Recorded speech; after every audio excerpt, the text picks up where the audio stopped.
चलिए बैठ जाइए, अपना रिलैक्स होके बैठ जाइए और थोड़ा अलर्ट होके बैठ जाइए। ज़्यादा अकड़ के भी नहीं बैठना और ज़्यादा लेज़ी होके भी नहीं बैठना, बिल्कुल अटेंशन होके बैठना है और कमर सीधी रहनी चाहिए।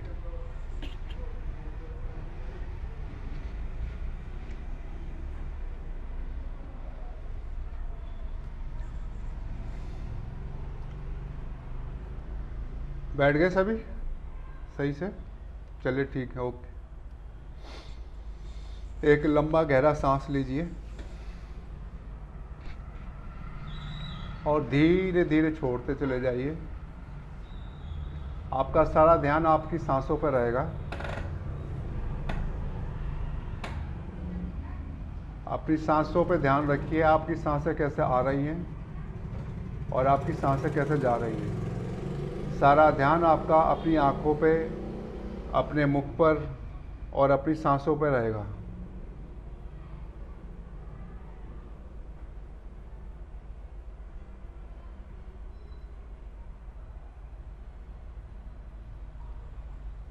सारा ध्यान आपका अपनी सांसों पर है। आपकी सांसें कैसे आ रही हैं, कैसे जा रही हैं, महसूस कीजिए अपनी सांसों पे। अपना पूरा ध्यान लगाइए सांसों पे।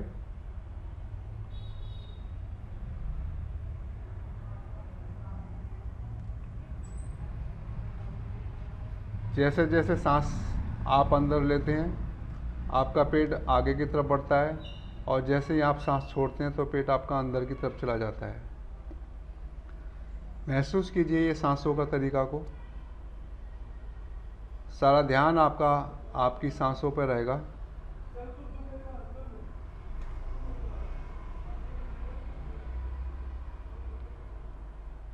आपकी सांस आ रही है, आपकी सांस जा रही है। आपके मन के विचार अब धीरे धीरे कम होते चले जा रहे हैं। आपका सारा ध्यान आपकी सांसों पर है। आपके विचार धीरे धीरे कम होते चले जा रहे हैं और कम होते चले जा रहे हैं। आपका सारा ध्यान आपकी सांसों पर है।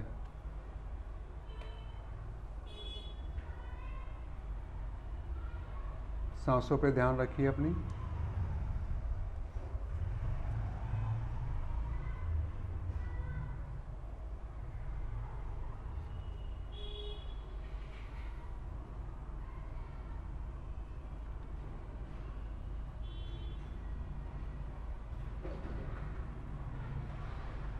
अब महसूस कीजिए आप एक कमल का पुष्प है और आप उस कमल पुष्प पे बैठे हुए हैं।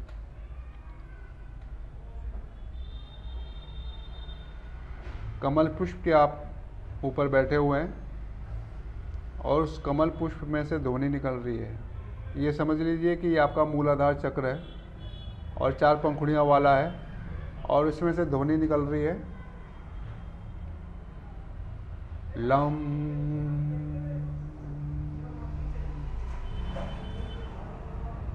लम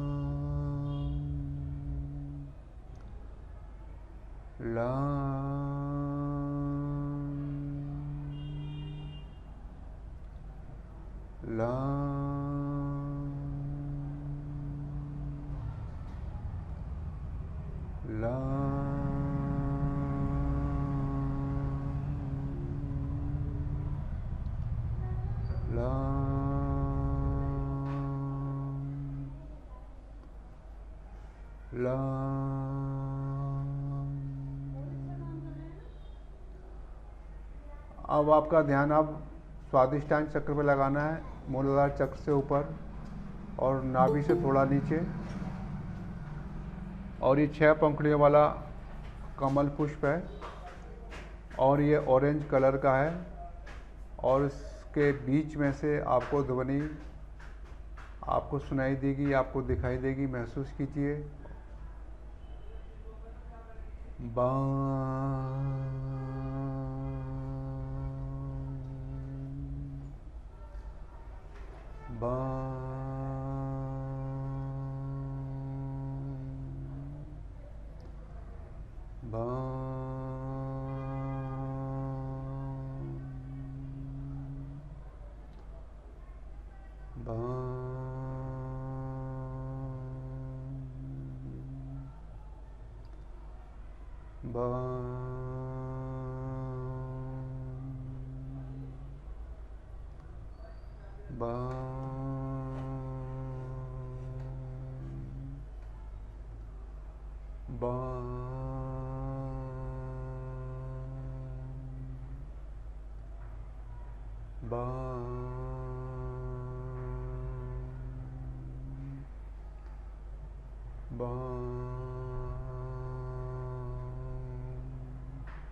चलिए, इस चक्र पे हमारा आज का समय पूरा हो गया।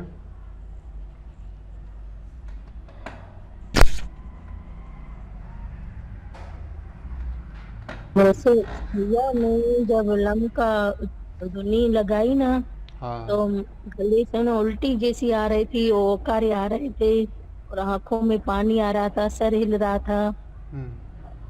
चलिए, कोई बात नहीं, वो होता है ये चीज़ें, नेगेटिव एनर्जी थोड़ा सा निकलती है और कुछ ब्लॉकेज होती है वो भी निकलती है, वो ब्लॉकेज खुलती है। तो क्योंकि सारी चीज़ें हो रही है ना, आपको आपका शरीर भी पूरा हिल रहा है ऊपर से लेके नीचे तक, तो ये सब पॉजिटिव है। और जब क्योंकि जो बम की ध्वनि करते हैं तो ये हमारा पेट से रिलेटेड होता है, तो जो पेट से जो रिलेटेड जो दिक्कत होती है ना, उससे भी संबंध हमारा जो स्वादिष्टान चक्र से होता है। अभी जो किडनी है और जो जल से संबंधित जो प्रॉब्लम होती है, उन सभी का जो रिलेशन है वो सारा स्वादिष्टान चक्र से। जल से संबंधित जो बीमारी होती है वो सारी की सारी स्वादिष्टान चक्र से जुड़ी होती हैं, और किडनी से संबंधित जो बीमारियां होती हैं वो भी स्वादिष्टान चक्र से जुड़ी होती हैं। ठीक है, तो ये चीज़ें होती है और निकलती हैं, और कुछ चीज़ रुकावट होती है वो दूर होती हैं। ठीक है, तो अब हमें क्या बताना है आज? कल रह गया था हमारा 16 कलाओं का रह गया था, 16 कलाओं के बारे में। अब जो 16 कलाओं के बारे में, जो चंद्रमा की 16 कलाएं जो बताई जाती हैं, तो 16 कलाओं का मतलब है कि संपूर्ण चंद्रमा। अब उसके अंदर कोई कमी नहीं है, उसकी चमक में कोई कमी नहीं, इससे ज़्यादा चमक हो ही नहीं सकती। तो इसी प्रकार से 16 कलाएं जो हैं, वो 16 कलाएं जब होती हैं तो मनुष्य की, तो उसमें ये समझो कि मनुष्य पूरी तरह से संपूर्ण हो चुका है। अब उसके अंदर और भी कोई गुण की आवश्यकता ही नहीं है, और कोई शक्ति की आवश्यकता ही नहीं है, और कोई गुण आ ही नहीं सकता, और कोई गुण है ही नहीं, कोई शक्तियाँ नहीं है जो आनी चाहिए या कोई है, मतलब संपूर्ण हो गया। तो जैसे संपूर्ण चंद्रमा होता है 16 कला, वैसे ही व्यक्ति भी जब 16 कला संपूर्ण हो जाता है तो उसकी सारी की सारी गुण शक्तियाँ उसके अंदर समाहित हो जाती हैं। ठीक है, 16 कलाओं से संबंधित है कि ये हमारी गुण और शक्तियाँ और ज्ञान का ही परिचायक है। ठीक है, तो इसकी जो उपमा दी गई है वो चंद्रमा से दी गई है। जैसे 16 कला संपूर्ण चंद्रमा होता है, उसी प्रकार से मनुष्य भी 16 कला संपूर्ण होता है। तो संपूर्ण जो होता है, तो उसके एग्जाम्पल के रूप में श्री कृष्ण को आगे रखा गया है कि श्री कृष्ण जो थे वो 16 कला संपूर्ण थे। केवल यही नहीं है कि केवल एक व्यक्ति ही संपूर्ण था, 16 कला संपूर्ण था। 16 कला संपूर्ण और भी होते हैं जो उनके साथ सहयोगी होते हैं, जो उनके राजघराने में होते हैं, जो उनके राज परिवार में जो लोग होते हैं, वो सारे के सारे 16 कला संपूर्ण होते हैं। लेकिन आगे केवल एक ही व्यक्ति को रखा जाता है। जैसे कोई भी बड़ा कार्य होता है तो उस कार्य के पीछे बहुत सारे लोग होते हैं, लेकिन नाम सिर्फ एक ही का आता है। तो इसी प्रकार से श्री कृष्ण को जो है एक तरह से वो रिप्रेजेंट करते हैं 16 कला संपूर्ण को, और जो श्री राम है वो 14 कला संपूर्ण हैं, तो वो रिप्रेजेंट कर रहे हैं 16 कला संपूर्ण वाले व्यक्तित्व को। तो ये मत समझिए कि केवल एक व्यक्ति 16 कला संपूर्ण है या सिर्फ एक व्यक्ति 14 कला संपूर्ण है। वो सारे के सारे व्यक्ति 16 कला संपूर्ण होते हैं, जो उनके श्री कृष्ण के सहयोगी बनते हैं, जो उनके परिवार में उनका साथ देते हैं, उनके जो रिलेशन में आते हैं, वो भी 16 कला संपूर्ण होते हैं। ठीक है, ये बात क्लियर हो गई सभी को? जैसे श्री कृष्ण के लिए कहा जाता है कि वो नारायण के रूप थे, और लक्ष्मी का रूप किसे कहा जाता है?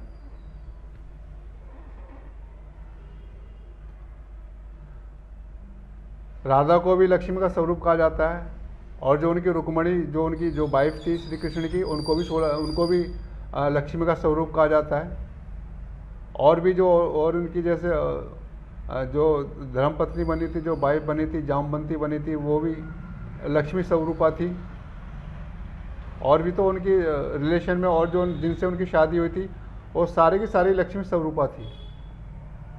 तो जैसे नारायण जैसे लक्ष्मी को वरने की शक्ति केवल नारायण के अंदर थी ना, तो श्री कृष्ण का जो रिलेशन बना केवल जो लक्ष्मी स्वरूपा जो स्त्रियां थी उनके साथ ही उनका रिलेशन बना, उन्हीं के साथ ही उनका संबंध बना और उन्हीं के साथ ही उनकी शादी हुई। तो जिसकी जैसी एनर्जी होती है, जितनी शक्ति होती है, उसके अनुसार ही फिर उसके साथ कर्म संबंध बनते हैं और उसके कर्म बंधन बनते हैं और उन्हीं के साथ उनका रिलेशन बनता है। तो मैचिंग हो जाती है ना, 16 कला संपूर्ण, 16 कला संपूर्ण। तो लक्ष्मी भी 16 कला संपूर्ण ही है, तो ये भी 16 कला संपूर्ण ही होती है। जो रिलेशन में जो बनी है, जो धर्मपत्नी बनी है श्री कृष्ण की, रुक्मणी हो गई और जामवंती हो गई। और भी थी ना, और किसका नाम था, नाम मेरे को भी याद नहीं आया। एक और भी थी ना,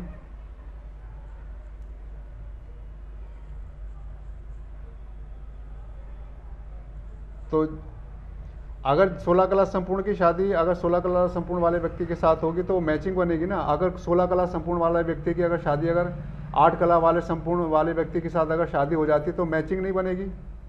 मैच बनेगा, मैचिंग बनेगी बिल्कुल, क्योंकि उसके अंदर 8 गुण तो वैसे ही कम है, 8 शक्तियाँ मतलब आधी शक्तियाँ कम है, आधे गुण कम है, तो मैचिंग नहीं बैठेगी। अब जैसे भी आपकी भी अगर कोई अपने घर में परिवार में किसी की शादी वादी करते हैं तो आप मैचिंग देखते हैं ना, कि हमारे कम से कम हमारे जो स्टेटस है उसके अनुसार तो हो सामने वाला, ताकि आपको रिलेशन निभाने में आपको आसानी हो। अगर आपसे कोई ज़्यादा डाउन हो गया तो रिलेशन आपके अच्छे से नहीं बन पाएंगे, निभाने में थोड़ी दिक्कत हो सकती है। अगर मान लो जी रिलेशन आपका ऐसे घर में करते वो बहुत ज़्यादा हाई फाई है तो उनके साथ भी रिलेशन बनाने में थोड़ी सी दिक्कत होगी, निभाने में थोड़ी दिक्कत होगी। हाँ, सत्यभामा, तो सत्यभामा में थी श्री कृष्ण की वाइफ, तो वो भी लक्ष्मी स्वरूपा थी। ठीक है, तो ये सब सत्य मतलब 16 कला संपूर्ण के साथ जैसा जिसके साथ जितनी एनर्जी होगी उसके साथ हमारा रिलेशन बनता है, तो वही मैचिंग होती है, वही फिर हमें आगे चल के सुख देता है। तो आप भी यही चाहेंगे कि जो आपका स्टेटस है उसके अनुसार ही आपकी शादी ब्याह हो, उन्हीं के साथ आपका रिलेशन बने, ताकि आपको रिलेशन बनाने में आसानी रहे और आपको निभाने में भी आसानी रहे, ताकि आप उसको समझ सकें और वो भी आपको समझ सके। तो जो रिलेशन होता है बहुत अच्छे तरीके से चलता है। तो आगे चल के क्या होगा कि जैसे हम आगे जैसे प्रोग्रेस करते चले जाएंगे, हमारी जो कमी जो बुराइयाँ हैं वो सारी की सारी जैसे जैसे निकलती चली जाएंगी। तो हाँ ठीक है, और तो हमारी जो एनर्जी है जो वो बढ़ती चली जाएगी। तो हम भी पहले 1 कला में आएंगे, फिर 2 कला में आएंगे, 3 कला में आएंगे, 4 कला में आएंगे, 5 कला में आएंगे। ऐसे हमारी जो कलाएं हैं ना वो बढ़ती चली जाएंगी, हमारी जो क्वालिटीज़ हैं वो बढ़ती चली जाएंगी, और जो हमारी एनर्जी है वो भी बढ़ती चली जाएगी, और हमारी जो क्षमता है वो भी बढ़ती चली जाएगी, और जो हमारी शक्तियाँ हैं वो भी धीरे धीरे बढ़ती चली जाएंगी। फिर क्या होगा, हम 16 कला संपूर्ण जब हो जाएंगे तो फिर हम 16 कला संपूर्ण वाले व्यक्ति के साथ ही हम रिलेशन में आएंगे। फिर हम ऐसे व्यक्ति के रिलेशन में नहीं आएंगे कि जिसके पास कलाएँ कम होंगी या जिसके पास कलाई नहीं होंगी, वो फिर हमारे संपर्क में आएगा ही नहीं। उसके साथ हमारा कोई कर्म बंधन धीरे धीरे हमारे सारे के सारे समाप्त होते चले जाएंगे, और जो हमारे जो कर्म बनेंगे, जो हमारे जो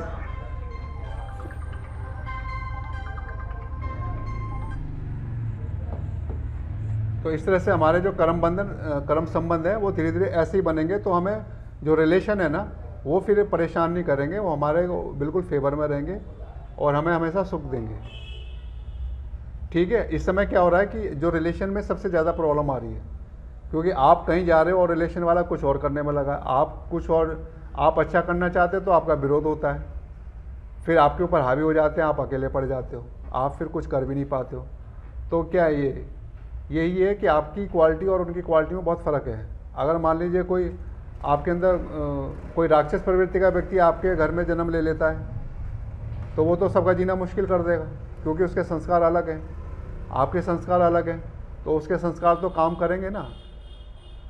तो होता क्या कि जैसे अगर पीछे के जन्म में अगर कोई भी आकर्षण बस किसी से अपना संबंध जोड़ लेता है होता है क्या कि बहुत सारे इस समय क्या होता है, ट्रैपिंग बहुत ज़्यादा चलती है, सबको फंसाने की कोशिश करते हैं ना, यही कोशिश करते हैं कि जो पैसे वाला है उसको फंसाते हैं, उसको ट्रैप करते हैं, तो उसके साथ करम बंधन बन जाता है।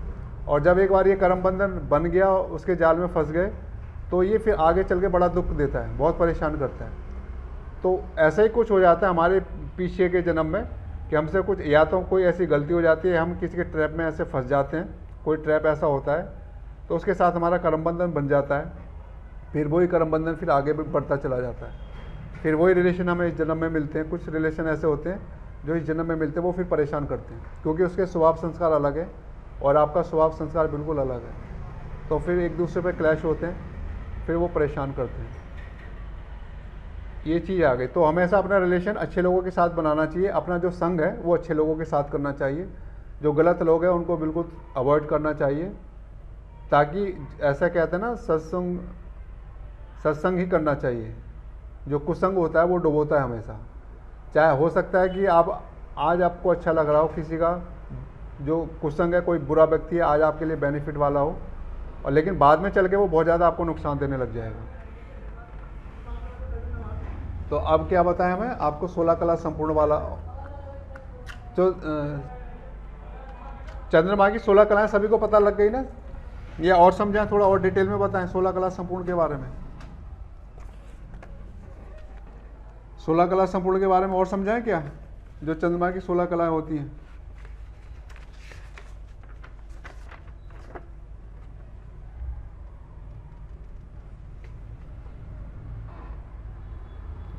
चलो एक बार और समझा देते हैं। मान लीजिए ये सपोज कर लेते हैं, ये 16 कला संपूर्ण चंद्रमा, अब इसमें क्या है, पूरी की पूरी रोशनी निकल रही है, अब इससे ज़्यादा कोई रोशनी निकल ही नहीं सकती चंद्रमा की, तो इसको कहते हैं पूर्णिमा। ठीक है, पूर्णिमा ही बोलते हैं ना इसको। जब 16 कला संपूर्ण हो जाती है चंद्रमा की कलाएं, फिर इससे आगे कोई कला होती नहीं है। अब जब जिस दिन पूर्णिमा होती है उसके बाद क्या होता है, उसके बाद चंद्रमा क्या होता है, कम होना शुरू हो जाता है। जैसे इस समय अभी ये फुल है, इसके बाद थोड़ा सा इसके अंदर कमी आ जाएगी, या मतलब इतना हो जाएगा, ठीक है, फिर और कम होता चला जाएगा, फिर और कम होता चला जाएगा, फिर और कम होता चला जाएगा, ऐसे ऐसे कर कर करे बिल्कुल एक दिन ऐसा आएगा कि बिल्कुल भी चंद्रमा दिखाई नहीं देगा। अब मान लीजिए अमावस्या आ जाएगी। हाँ, तो जिस दिन चंद्रमा बिल्कुल नहीं दिखाई देगा, बिल्कुल समझ लो बिल्कुल ब्लैकनेस आ गई, तो उस दिन होगी अमावस्या। अमावस्या आ जाती है उसको। फिर उसके बाद अमावस्या, अब ये चंद्रमा हमारा पूर्णिमा से नीचे होता होता होता जैसे कम होता चला गया, तो इसको कहेंगे कृष्ण पक्ष कहते हैं। हाँ, ये कृष्ण पक्ष है। हाँ, जब हमारा जो चंद्रमा जब घटता है तो उसको कहते हैं कृष्ण पक्ष। ठीक है, इतना क्लियर हो गया सभी को, क्योंकि चंद्रमा कम हो गया और फिर धीरे धीरे जैसे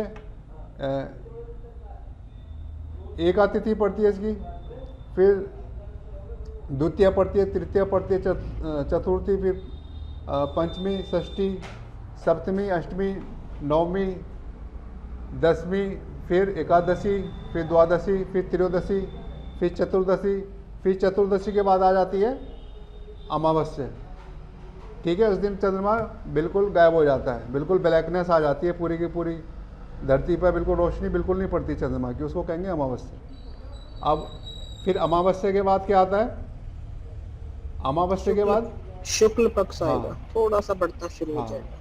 फिर शुक्ल पक्ष आ गया, फिर उसके बाद कौन सी तिथि आएगी पहले,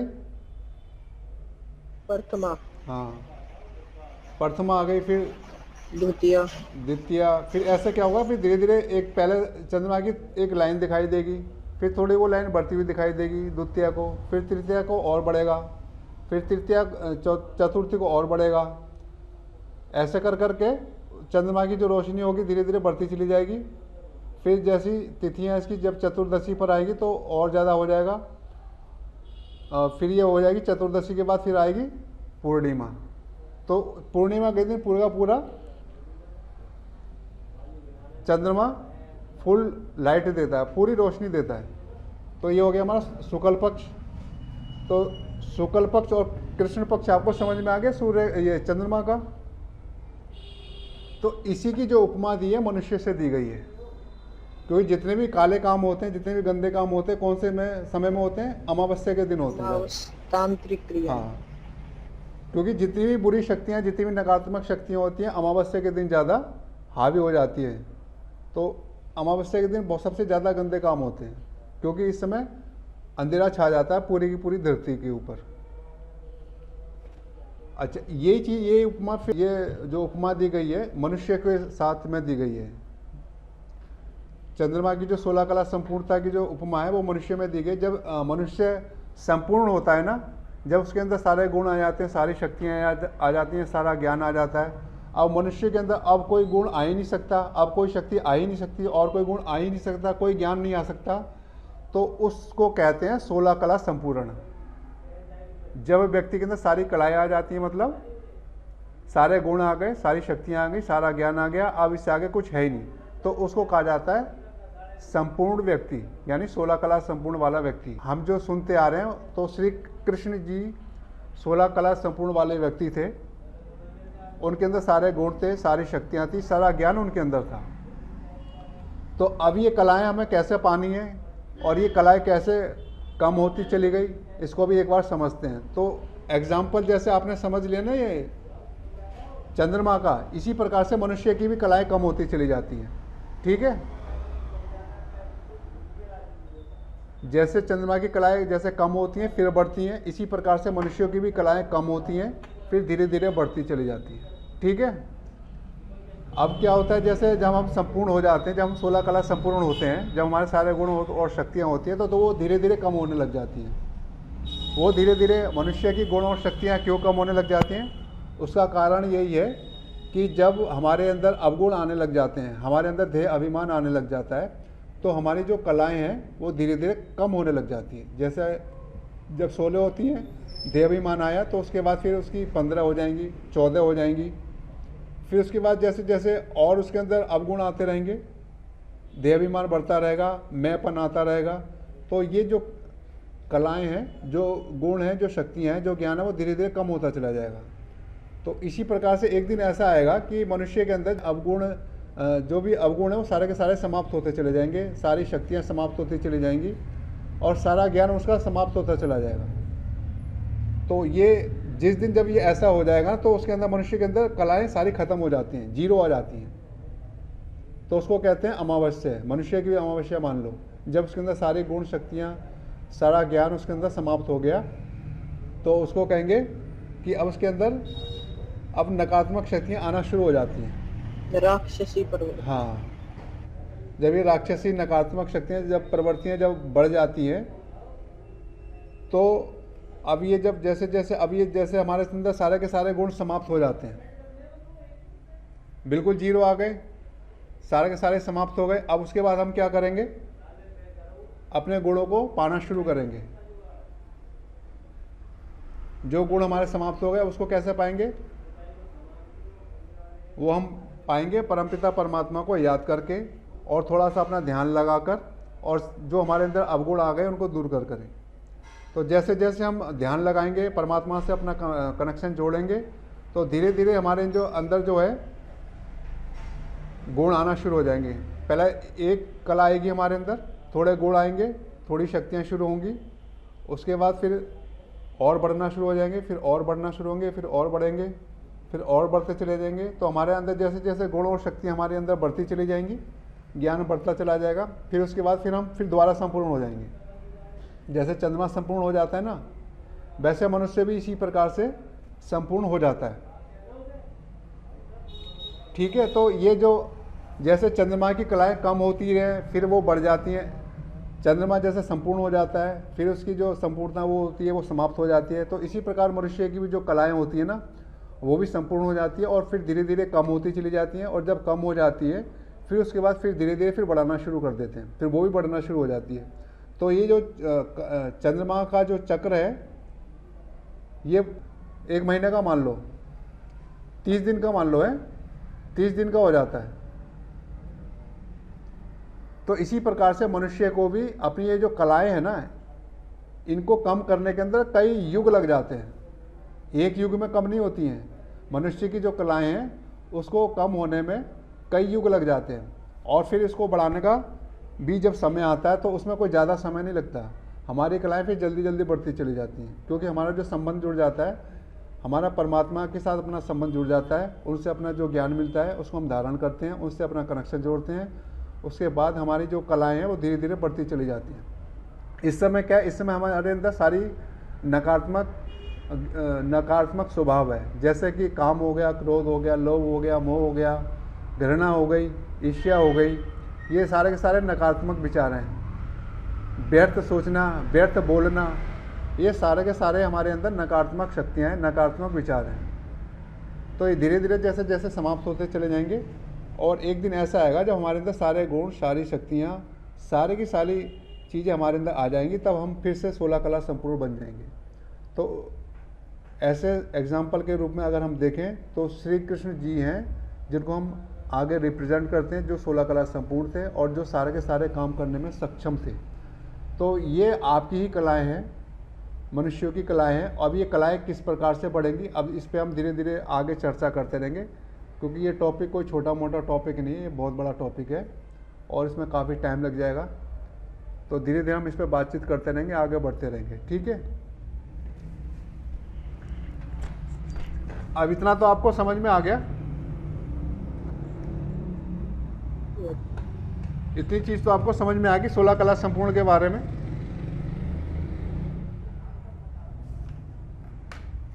अब किसी को कोई दिक्कत हो या कोई समझ में नहीं आ रही हो बात, तो वो पूछ ले, ताकि ये कि धीरे धीरे बातों को ना क्लियर करते चले जाएंगे। क्योंकि हो सकता है कि कुछ बातें हो सकता है समझ में ना आए, हो सकता है बहुत सारी बातें हमें अब धीरे धीरे समझ में आती चली जाएंगी, और जैसे जैसे हम आगे बढ़ते चले जाएंगे ये चीज़ें और ज़्यादा क्लियर होती चली जाएंगी। तो अभी आपको करना क्या है कि सबसे पहले तो ये है कि अपनी जो जैसे आपकी जैसे कई गलत आदतें होती हैं, कुछ बुराइयां होती हैं, कुछ अवगुण भी होते हैं, कुछ ऐसे संस्कार होते हैं, ऐसा कोई स्वभाव होता है जो परेशान करने वाला होता है।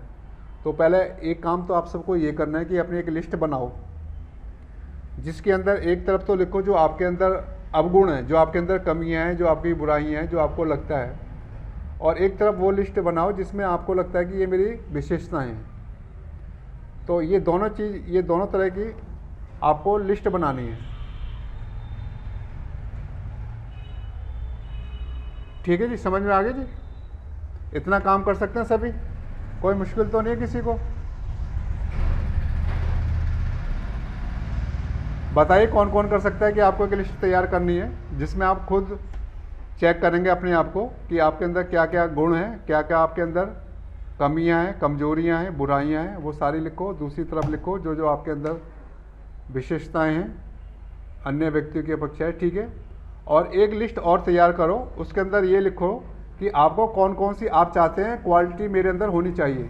आप जैसे किसी व्यक्ति को देखते हैं कि उस व्यक्ति के अंदर ये क्वालिटी है, मेरे अंदर नहीं है, तो एक तीसरी लिस्ट ये तैयार करनी है आपको चेक करना है कि ये क्वालिटी जैसे दूसरों के अंदर है, ये क्वालिटी मेरे अंदर होनी चाहिए। तो आप जो भी क्वालिटी चाहते हैं कि आपके अंदर ये होनी चाहिए, तो फिर वो क्वालिटी भी आपके अंदर धीरे धीरे डेवलप होना शुरू हो जाएगी। और उसका तरीका कैसे होगा, फिर उस पर हम धीरे धीरे बातचीत करते रहेंगे, और इस पर हमारा फिर आगे भी प्लान बनता रहेगा कि कौन सा गुण किस प्रकार से हम डेवलप कर सकते हैं और वो अपने अंदर ला सकते हैं। तो आपको ऐसा सभी के, ये चीज़ सभी के अंदर है, सभी के अंदर कमियां हैं, सभी के अंदर कोई ना कोई बुराई होगी, कोई ना कोई ऐसा संस्कार होगा जो अच्छा नहीं है, या कोई आदत ऐसी होगी जो अच्छी नहीं है, और कोई ना कोई आपके अंदर विशेषता भी बहुत होगी जो दूसरे के अंदर नहीं है लेकिन आपके अंदर है। और कुछ आपकी इच्छाएं भी होगी जो आपको लगता है कि दूसरे के अंदर क्वालिटी अच्छी है, मेरे अंदर नहीं है, और वो चीज़ मेरे को अपने अंदर डेवलप करनी है और वो मेरे अंदर आ जाए। तो ये सारी की सारी चीज़ें आपके अंदर डेवलप भी हो जाएंगी, और जो आपकी कमियाँ हैं, जो बुराइयाँ हैं, उसको कैसे रिमूव करना है, कैसे दूर कर देना है, उस पर भी धीरे धीरे हम विचार करेंगे, बात रखेंगे, और वो कमियां धीरे धीरे समाप्त होती चली जाएंगी। और जो आपकी जो विशेषताएं हैं, वो विशेषताएं भी अब आपकी फिर धीरे धीरे बढ़ना शुरू हो जाएंगी। अब वो कैसे बढ़ेंगी, धीरे धीरे आप उसको समझते चले जाएंगे, और इस पर हमारा काम होता रहेगा, ठीक है। तो कल आप फिर ये कौन कौन करके दिखाएगा, आपको 3 लिस्ट तैयार करनी है। याद है 3 लिस्ट कौन कौन सी है? एक तो अपनी कमियों की, अवगुणों की, और दूसरी तरफ अपने गुणों की, और तीसरी तरफ अपनी जो क्वालिटी आपको अपने अंदर डेवलप करनी है और जो आपको आप चाहते हैं कि मेरे अंदर ये चीज़ हो। सबको आगे समझ में ये बात? कौन कौन करेगा ये बताओ पहले, कौन कौन तैयार है इस चीज़ के लिए? चलिए ठीक है, और कौन तैयार है? मंजू जी हैं, और संगीत जी, और पूजा जी, ठीक है, सुधा भी, ओके, चलिए ठीक है, ओके, सरबजीत जी,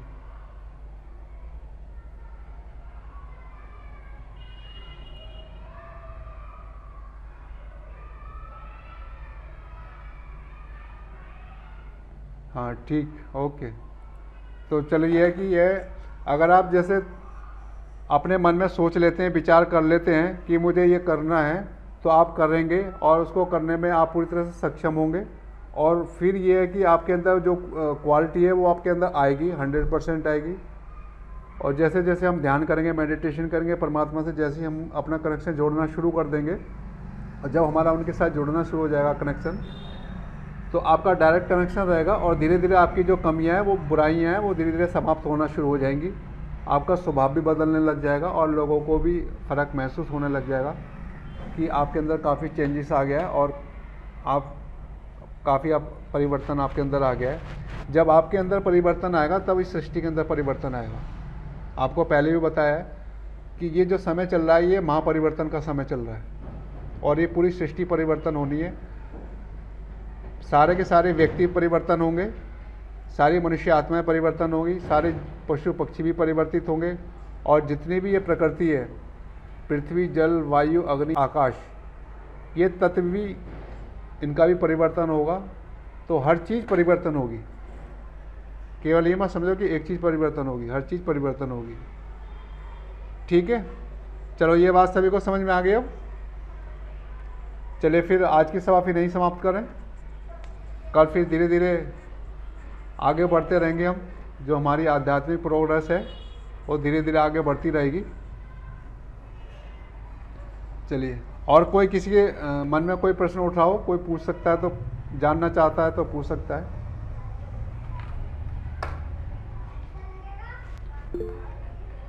बताइए, और किसी के अंदर कोई मन में कोई किसी के प्रश्न आ रहा हो तो पूछ सकता है, जान सकता है।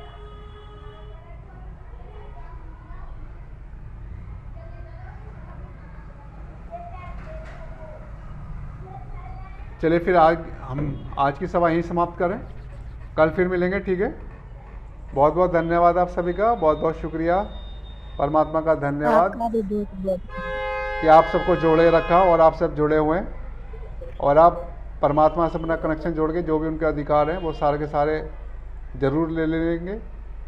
आप उनसे बिल्कुल भी वंचित नहीं रहेंगे। जो उनके भी गुण हैं, जो उनकी शक्तियाँ हैं, जो उनके अधिकार हैं, वो सारे के सारे आप ज़रूर लेंगे। बहुत बहुत धन्यवाद आप सबका, बहुत बहुत शुक्रिया। Thank you sir, thank you. आपका भी भैया बहुत बहुत धन्यवाद।